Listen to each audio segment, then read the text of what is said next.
casa sí, eu supoño sí, pero xa cando nacín, así nos primeiros recordos, había xa. Onde non había era en moitas aldeas, porque aí eu faloche os primeiros recordos anos 50, non? E a maior parte das aldeas non a tiñan tampouco. Recordo que, como eu pasaba os veráns nas aldeas, con miña irmá Lucita, meu tío, o cura, aquelo me permitíame tamén certas cousas na propia aldea, porque respetábase moito, con medo ou sin medo, o cura era un elemento fundamental naquele momento, porque che podía fastidiar a vida, simplemente con non darche un certificado de boa conducta. Entón podía che amargar totalmente a vida, quero dicir a xente maior. Os meus recordos, incluso ecolóxicos, son importantísimos na miña primeira etapa e naturales polos propios labregos. E nesa eu tiña medo, o medo sempre está presente tamén aí, porque de noite, cando se facía de noite, claro, encendíanse os candiles. Cando había xente que se reunía nunha matanza e todo iso, os candiles eran de carburo, que eran uns tubos que se colgaban no teito, metíanse carburo, un pouco de agua e daban unha luz moi luminosa, con moita claridade, pero temblaba. E ese temblor proxectaba sombras na parede, entón creaba unha serie de formas pois moi atractivas. Era o ruido, era o momento en que empezaban a temblar as sombras, que te empezabas a dormir e despois que te levaban a cama. E a veces ibas ti polos pasillos, sempre se levaba alumando, unhas habitacións que eran grandes, a casa do cura normalmente era de grandes habitacións, e as sombras proxectábanse dunha forma tamén enorme. A eses anos tamén che parece, agrandas ti tamén as cousas sobre as paredes de pedra, e nese momento teño unido esas sombras proxectadas, eu con algo de sono, medio adormilado, e o canto da coruxa, porque a casa rectoral normalmente está, ou as que vivín eu, na entrada da aldea, e teñen ao rededor bastante espazo, así solitario, polo tanto, toda a presencia do campo, cas aves nocturnas, co arboredo, co vento, os piñeiros, os eucaliptos, tamén cando pasa o vento, os olores, todo iso é unha presencia dunha riqueza tremenda, non? Nese sentido. E aí as matanzas, bueno, era outra vez a alegría, as festas, o día da festa na casa rectoral, é unha festa boa, donde vai haber boa comida, doces, aqueles amendoados que facían cociñeiras especiales que se levaban polas casas o día da festa para que cociñaran elas, e ali había unha famosísima que facían unhas amendoados que ese sabor a min quedoume para sempre tamén. Eu valoro moito un amendoado que fan as monxas de Ferreira así en forma de pan, que era como se facían ali naquele momento. E aí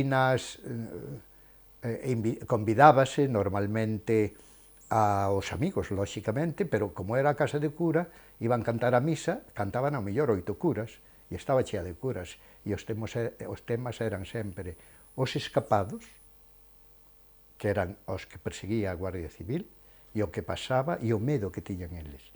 A min iso quedoume tamén así moi gravado polas expresións que facían, o medo que tiñan, e as condenas que facían, incluso despois, cando predicaban. Cando predicaba meu tío era terrorífico. Eu facíalle de monaguillo, e pasaba o tempo subido ao campanario, mirando pos paxaros ou lendo. Eso para min era tamén unha alegría moi grande.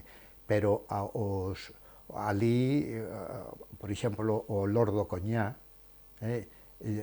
metido no comedor, en cando entraba no comedor, viñan eses olores a queixo de Castela, ese olor ao coñá añexo que vai pasando o tempo e entón vai impregnando os propios aparadores, cheos de dulces, pechados para nós, para que non andivésemos aí todo o tempo. Eso era outra maravilla, sobre todo polos contos que se facían. Empezábase ás 2, e comíase lentamente, seguíase contando e empezábase ca cea. Entón, na cea, siguen outra vez os contos. E eu, moita cousa da que teño escrita está un pouco, son as vivencias que se oían naquele momento. Así que as festas, volvendo ao barrio de Monforte, nese sentido, e a luz, ali era oscuro, e de noite pola rúa non había prácticamente luz, ou chegou un momento que empezaron a poñer a luz pública, pero eran vermes de luz, non alumaban, e aquelo, nesas noites de verão, figúrate, creaba unhos ambientes para nós realmente de moita alegría e moita vivencia. Non teño recordos tristes nese sentido pola situación ao millor de comer, porque aí iniciase tamén outro capítulo moi rico que teño cando en Monforte, xa sabes que hai o Monte de San Vicente, no que está o convento, no que está o Palacio dos Condes, a torre, a fortaleza, e nós facíamos moitos xogos aí, nos soterrados, porque daba un escenario tremendo. E aí ven, cando eu tiña na etapa de Lucita, cando ela se pon enferma, aparece despois de arder o convento de Samos, trasládase todo eso para, os curas e o noviciado que facían naquele momento para o mosteiro de San Vicente do Pino, Monforte. Entón ven un cura de 20 e tantos anos, navarro, Marcos, que todos os pequenos do barrio andábamos detrás del, porque nos daba de merendar. Os americanos mandaban un queixo en botes de lata altos, dourados, cheo dun queixo especial, manteiga, e claro, nós a veces comíamos mal, si comíamos moitas veces. El fixo unha escolanía con nós, fomos grandes cantores, as primeiras cousas de teatro, primeiro campo cultural aos 12 anos eu teño no convento, e tiña unha imprenta, eu empezo a facer as primeiras programacións para editar cousas ali cos curas. Bueno, o padre Marcos era como nós, era un neno, entón estábamos namorados todos del. E chega un momento que arregan o convento de San Clodio e pasan o noviciado, é dicir, os novicios que había cando ardeu o convento de Samos van para Monforte, mentres preparan o convento de San Clodio, do Ribeiro, de Ribadavia. E unha vez que o preparan, Marcos vai de profesor para ali. Entón eu quero ir detrás del. E eu, aos 12 anos, despois dunhas aventuras tremendas, métome no internado de San Clodio. E aí, aparece xa outra serie de aventuras na que o medo volve a estar presente. O medo dá a sensación de que me está envolvendo constantemente aí, hasta o punto, acabo escapando porque, claro, aquilo non é o meu, aguanto un ano, e despois quérome salir dali, non me deixan sair nin os pais, nin eles, porque dicen que é unha cousa de neno, que xa me pasará, hasta que empezo a facer, claro, unha serie de barbaridades e non teño máis remedio. Eso xa é outra aventura.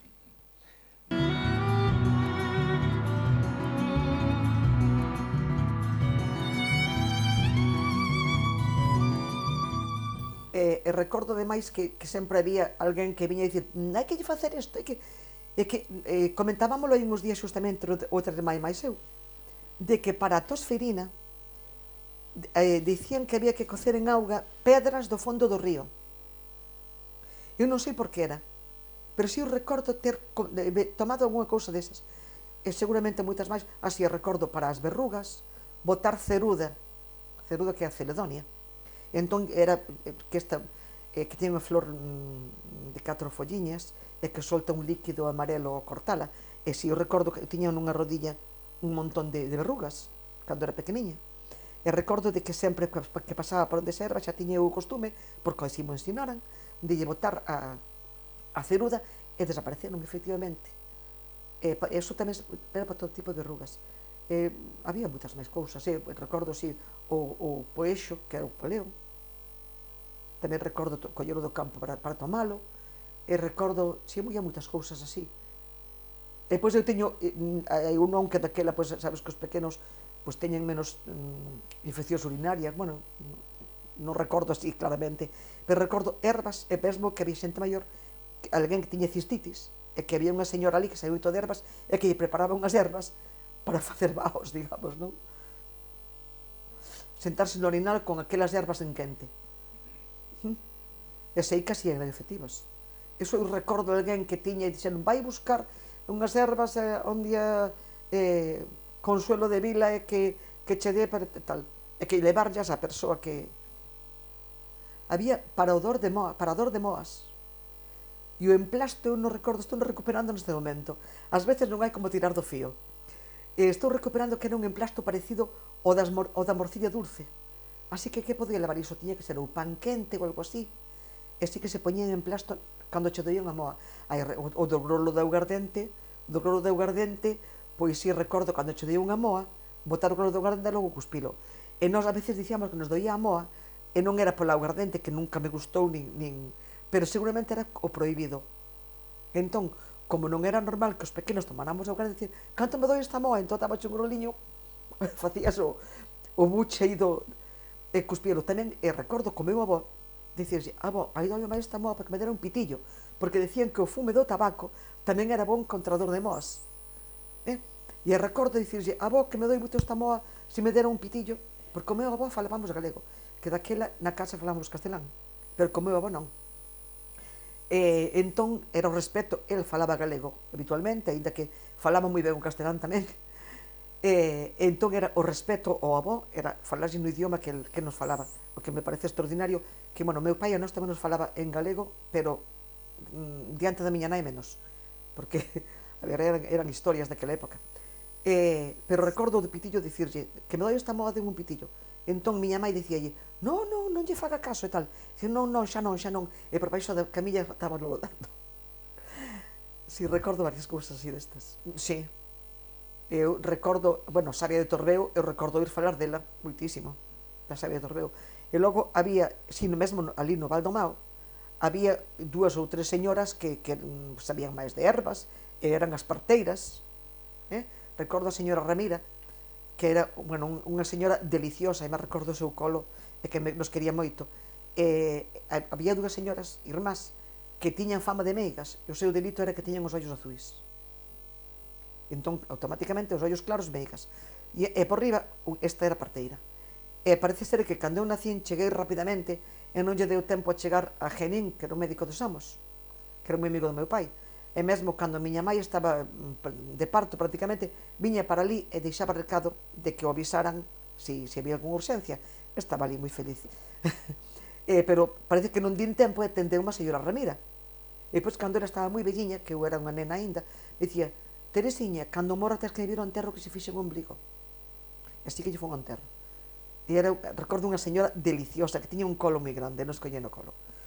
E esta era unha das que sabían moito de ervas e demais. E logo recordo, si, algún compostor que había por a zona de Samos, podía ser por Lulle, non recordo exactamente, ou cerca de Samos, había algún compostor. Había mesmo un señor ali que sabía moito de vacas e demais, e chamaban para moitas cousas deles. E depois, por exemplo, a miña casa viñan sempre a poñer as inxeccións todo o mundo, porque a miña mãe sabía poñelas, e meu pai, como xa che dixen que fixera, como xa dixen antes, que fixera de medicina, e se había que facer unha cura importante, ou se había que poñer unha inxección, viñan ali. E meu pai mesmo, pasoulle nunha ocasión, sendo el mestre en Balbón, que era unha vila que había bastante máis arriba do Valdomao, que iban dando todos os días, e mesmo el contaxiarse de enfermedade de pulmón dos alumnos, que houbera aí unha epidemia, porque iba todos os días a poñerles inxeccións que pecharan a escola, porque había unha epidemia. El iba todos os días a poñerles as inxeccións, a pesar de que era moi escrupuloso, va que non lavara oportunamente as maus e demais, e que se contaxiara, isto era moi malo. A miña casa viña todo o mundo, recordo que viñan, meu pai despois fixera procurador tamén, porque a ele gustaban as leis, o de medicina estaba facendo por vocación dos seus pais, non por vocación dele. E entón, ainda que traballaba como mestre, fixerase procurador porque lle encantara. Ali viña todo o mundo, tanto a facer os documentos, como a poñer as inxeccións.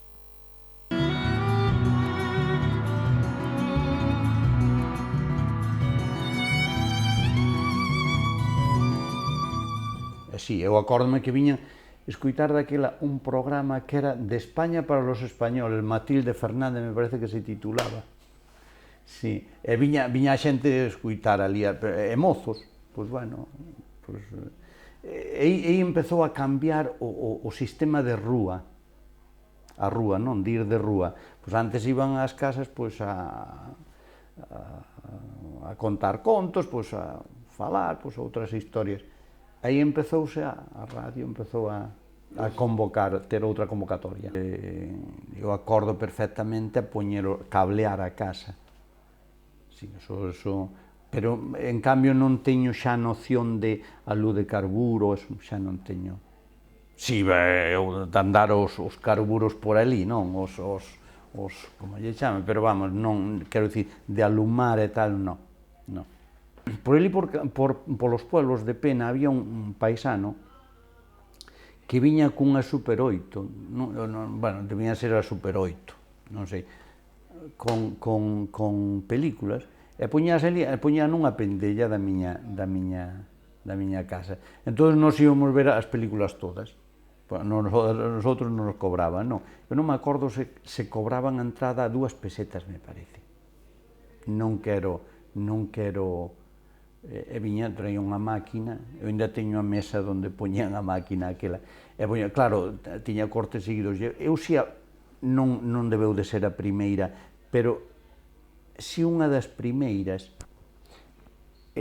foi Ar de Troia, pois non sei de que iba o tema, non? Si sei que iban de cabalos, de guerra, de historias destas, pero non sei. A parte na pendella había puleiro tamén. Porque sempre había folla, eu sempre me acordo deso de haber folla, bueno, que se usaba para estrar as cuadras despois, non? E ali íbanse, pero claro, aquilo xa era un lugar mal visto, se subían, as mozas que subían pa ali, pois bueno, no medio da película igual había problemas, non? Para quieto e tal, bueno, pois non se debía subir pa ali, pa o pico da folla e tal, non? E bueno, tiña 100.000 cortes as películas, eu supoño que, bueno.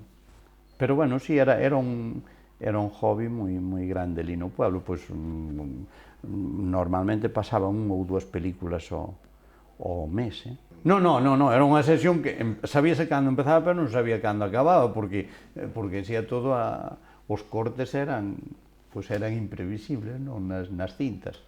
Ou, por exemplo, ali vin El pequeño ruiseñor, non, o de Joselito.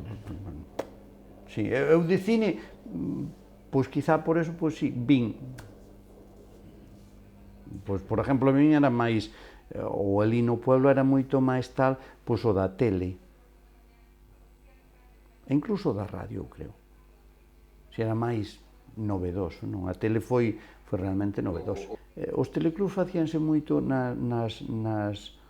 cando as retorales deixaron de ter curas e tal, non? Pois puñéronse moito, ou cando había curas e o cura deixaba na retoral un local pa...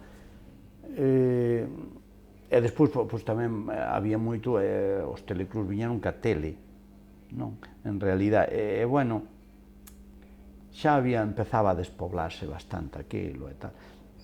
E o meu pueblo, bueno, tuvo o fenómeno ese de que estudiamos casi todos, entonces a xuventud marchouse moita.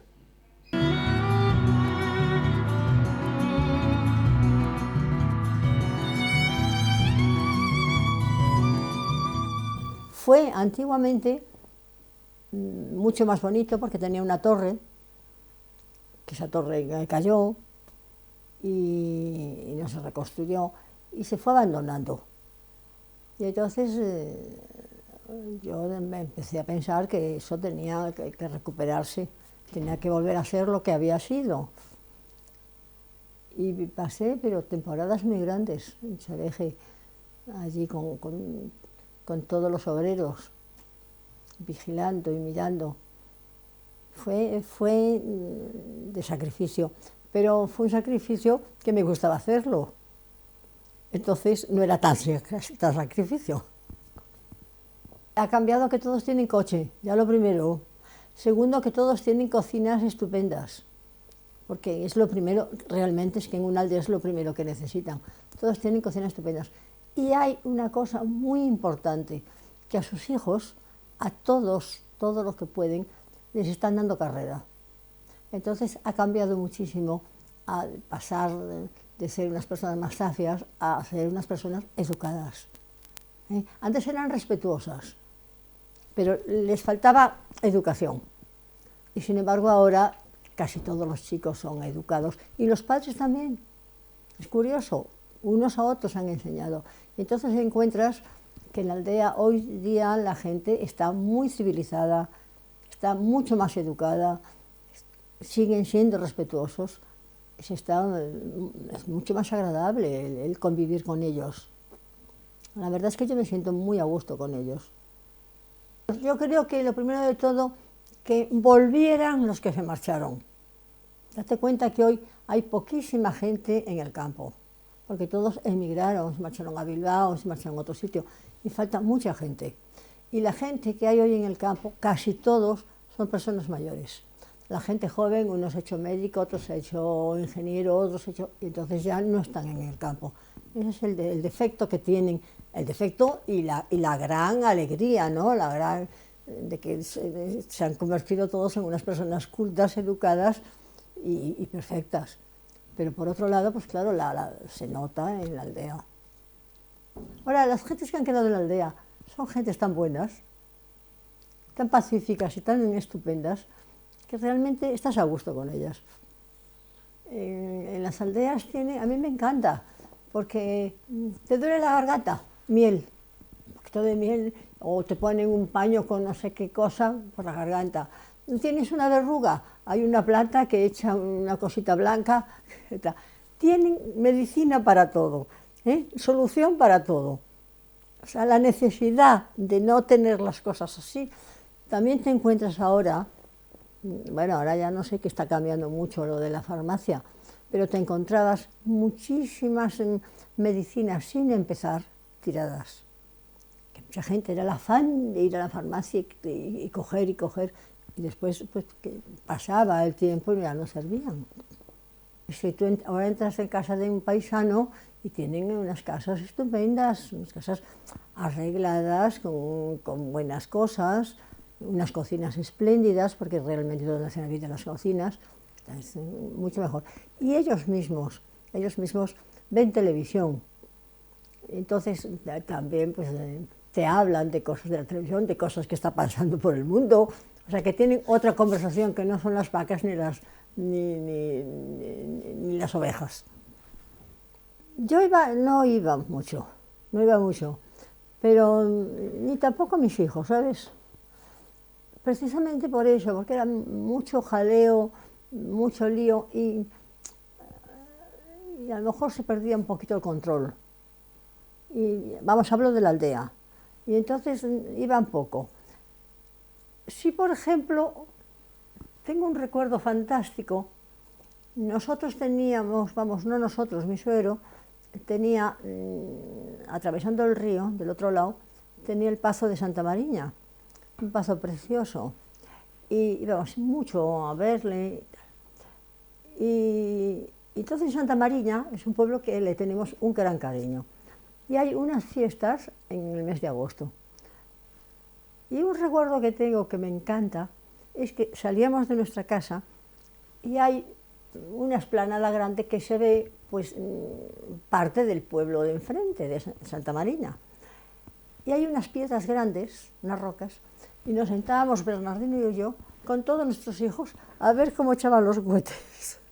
Fíjate qué estampa más tonta, era maravillosa, maravillosa, con unas noches preciosas, y con todos los hijos alrededor.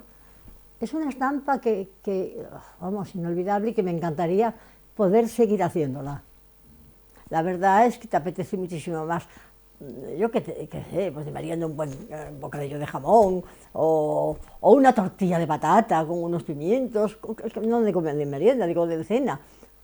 Ahora nos hemos sofisticado demasiado. A mí me gusta la comida sofisticada, me encanta, pero entiendo que muchas veces no sabemos lo que comemos.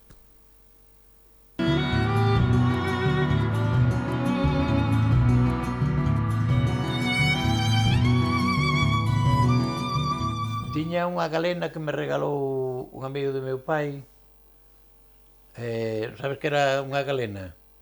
Sintonizaba con un piquillo que tiña en unha pedra galena, non? E oía esa radio, non? Meu pai gustaba ese tipo de cosas así, non? e nos levou unha chima para facer cine, non? Metías as peliculillas, tirabas delas, non? Sí. E poñíamos en casa para facer cine de dibuxos e de cosas, non? Non é? Por certo que unhas 3 hostias que me deu o meu pai foi porque me despistei e un paquete que mangara eu no Instituto Femenino que tiñan paquetes así de ideales, non? De ideales normales, non de caldo de galiña, dos roxos, non eran, que eran, en vez de ser azules, eran roxos, non? Tiñan a hostia deles, non? Así, unha, tal. E eu collí non sei cantos, ali, me metí nos bolsillos, e me despistei, e levaba un par deles, e miña nai para coser un botón, dixe ao meu pai, mira que ten uns paquetes, tal. Me chamou ao despacho, zas! Unha hostia. Unha das 3 que me deu. Outra foi por, que queres ser de maior? Pintor, plas!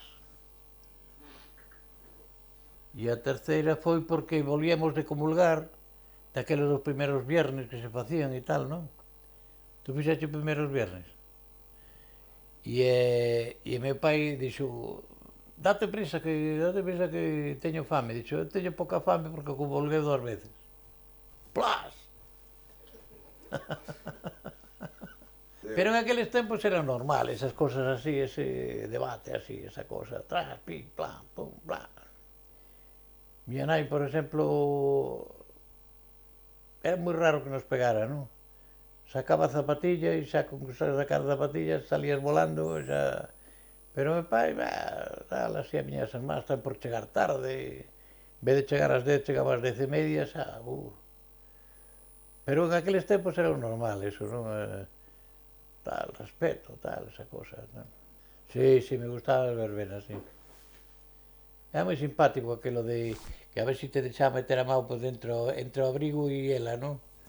Non é? Se te deixaba meter a mão por aí xa ibas ben, non é? E eu tiña unha técnica que era tirarme pola máis guapa. E había algún que se tiraba pola máis fea, e dicíalle, pero que burro eres. Non ves se te tiras pola máis fea xa non te queda ninguna, de aí para baixo non te queda ninguna. E as outras, era verdade eso, as mulleres se fixan moito en esa cosa. E xa non bailaba con ninguna, non? No círculo, ou nas verbenas, ou onde fora, era igual. Porque aquilo era parecido, non? E entón, da máis guapa, a máis fea, tiñas unha chea delas, non? Non sabes? E polo menos, tirás a pola máis guapa, non? Se te fallaba, que a muller non fallaba, porque a ti non se atrevía a xente a entrarlle. Tiñalle moito respeto a entrarlle unha guapa así, desa que estaba así seria, non? Non é?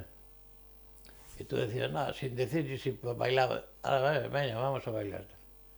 E a ti, a collías tan de sorpresa que se levantaba e bailaba, non é? Polo menos bailaba, non? Depois xa deixase acercarse era outro tinglao, non? E que burros éramos que se te levantaba un poquitín, te daba vergonza, non? E te tirabas un pouco para atrás. E a ti, se veías que estiraba para diante, dices, joder. Bueno, isto vai ben, xa. Eu que me acordo dunha vez falando dos grises que me pegou un porrazo aquí, que ainda o sinto hoxe en día. Por estar na cola, e andábamos xugando na cola entre uns e outros, e tu fíjate que lle importaba el que xugáramos de rapaces, non? E outra cosa que recordo é que nos metíamos ao cine sin saber que botaba sequera. Nos daba igual, non? Chovía para o cine, porque o que facíamos era xugar dentro do cine, ali arriba, como se chamaba, o gallinero, a xugar ali, caías, porque eran todo de madeira, pero como as do fútbol, non? E xugando ali, plá, caías por un lado, tirabaslle cosas aos teus de bután, que non sei como aguantaban aquilo, non? Te imagínate, non? Que escándalo.